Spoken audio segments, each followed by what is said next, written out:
This was posted over on the subreddit Ford Maverick truck. Buying a Maverick was the worst mistake I've ever made. Wow. First things first, I love this truck, but financially I'm effed. 2023 XLT Hybrid for $44,000 after taxes, etc. I'm 22 and have never bought a vehicle, but I've always had great credit. I make $55,000 per year. I bought the truck a year ago at the dealership and did in-house financing at 15% APR, and I was told I had a thin file and could just refinance it with my bank. Fast forward to me trying to refinance and get a better rate. I'm underwater $6,000 and I'm probably never going to be able to refinance. I need advice. I don't know what to do. I made a stupid mistake and I feel like my life is over. All right, let's give some positive support to this person. Your life is not over. You will be okay. Yes. That's the first piece of advice. Your life ain't over. Okay. You've learned a tremendous lesson. Yeah. Okay. And I get it. You know, you're young, you have a thin credit file. The dealership looks at you and they go, okay, here's a sucker.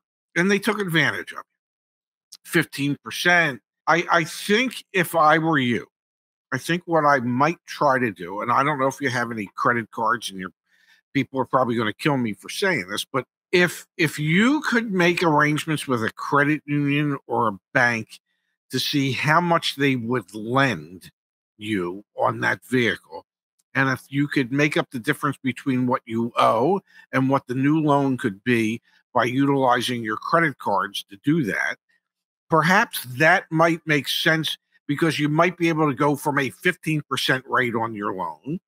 Wait, so you're saying use the credit card to make up the $6,000 difference? Perhaps you have to look at it mathematically to see if it would make sense. But the APR on the credit card, if you can't make that payment, is going to be astronomical.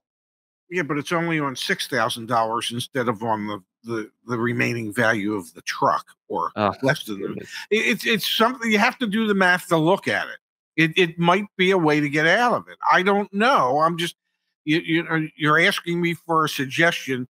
I don't think that's the suggestion, Dad. Okay. I really don't think that's the suggestion, because if you're paying 30% interest on $6,000, I don't know if that's, but maybe. Well, you have to do the math. You have to, but then you'd have to commit to paying off your credit cards as quickly as possible. Whew.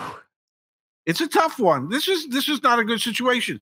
The other situation could be maybe try and go into a lease of some kind. Maybe. I also think you just gotta bite the bullet. You bought something. Yeah, that's the other thing. Yes. Yeah. I mean, if you absolutely can't make the payment, then maybe you roll over into a lease. Oh goodness, yeah, there are some EV leases out there that, like, maybe with the tax credits and things like that. Yeah. But Dad, what do you make of the fact that, so there was a journalist who brought this up on Twitter and kind of got it to pop off, and she said it's really effing gross how Ford made an affordable and fuel efficient truck but can't or won't build enough to meet demand. So dealerships take advantage of people who lack financial literacy and absolutely ruin them. This kid is paying $950 a month for an XLT. What do you make of that take? Well, I would say that I think Jessica Ray has somewhat of a reasonable argument, but the other side of the coin is that with the advent of social media and YouTube and everything else available, it is the consumer's responsibility to do some research, whether you're new to buying cars or not, to do some research so that you can protect yourself when you do go to buy a car. Yeah. Yes, the Ford dealer saw a kid that had the deer in the headlights look, and they took advantage of him, and they took advantage of the situation. But they were only able to take advantage of him because he allowed it to happen, because at that time he did not know better. Yeah. There is literally no excuse for people not knowing better today. Yeah, if you're going to sign up and spend, what was it? He said it was total out the door was $44,000, and you make $55,000 a year. If you're going to spend, well, wait, if you make of your salary, if you make $55,000 a year, okay, which is what, $1,200 a month? No, $1,200 a week, more like it. $1,200 a week. I mean, yeah. You shouldn't be spending $950 a month in a car payment. And then you're 22 years old. You're an inexperienced driver. Insurance. What would the auto insurance be on that? Another $300 a month? There were any number of errors that this person made, but there's no reasonably good excuse as to why you should allow that to happen to yourself. There's just too many tools available. Even you got me using YouTube. I had no idea what the hell YouTube was until you put me on it. But there's so much information available on YouTube that and sites like Reddit and God knows what else. I certainly don't know. But there's so much available that there's no excuse not to educate yourself before you go out and do something. Hey, another really, you've got to be kidding me, close to home. New Jersey auto dealers sold unroadworthy vehicles in Pennsylvania, AG says in lawsuit. Dad, this is a case of a used car dealer selling vehicles as is that were not roadworthy. You got to be careful. Excuse me, got to be careful out there. If you're buying a used car, get a pre-purchase inspection. And shame on any dealer that's selling a vehicle that's not roadworthy. That's the worst nightmare. Yeah, you would. I believe part of, at least in Pennsylvania and Maryland, and I'm pretty sure in New Jersey, cars have to pass state inspections. And what a state inspection is to make sure that they are roadworthy and that there are no safety issues.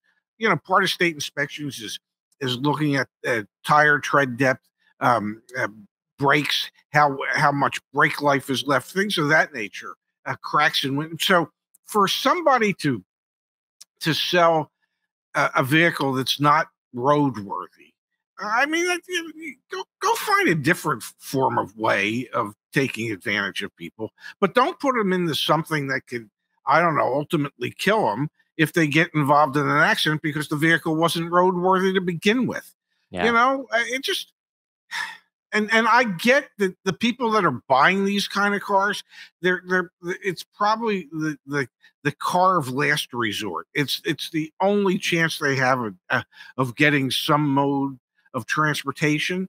But probably an e-bike would be better than some of this stuff. I mean, no, you shouldn't be selling cars that aren't roadworthy. That is, yeah. You're going to get a kick out of this one. Waymo robo-taxis waking San Francisco neighbors with nightly honking. People who live near a San Francisco parking lot that Waymo uses as a robo-taxi depot says the cars won't stop honking at each other, even though no one is inside them. I don't know if you saw the video of this, Dad. I did not. There's a video of people at like 3 a.m. trying to sleep in their apartment, and the robo-taxis are just blaring on the horns at one another. This is the future, baby. And San Francisco will be inhabited by just robo taxis and no human beings. Which, when you think about it, will relegate to the robo taxis to being absolutely unnecessary because there'll be nobody for them to taxi around. Yeah, I think technology is a wonderful thing until it rears its ugly head and shows it doesn't really work as well as we'd like it to. There have been any number of situations with these robo-type vehicles in San Francisco where they have just stopped, where police have tried to stop them, they wouldn't stop, where they just stop in the middle of a turn. It is, listen, I'm not going to sit here and say humans make better drivers than, well, nobody. Yeah.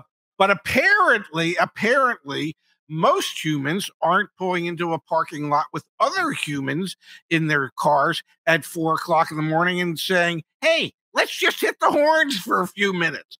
It is, you would think it should be a relatively easy software fix. And my guess is perhaps they might even be able to do it over the air. Yeah. And maybe they should do it, I don't know, before 4 in the morning. Dad, let me share a little bit more with you. A software engineer, Sophia Tung, whose bedroom overlooks the lot, has set up a round-the-clock live stream with music She calls, quote, lo-fi Waymo hip-hop radio, self-driving taxi depot shenanigans to relax, study to. Her YouTube channel also has clips showing some of the driverless gridlock her camera has captured in only a few days.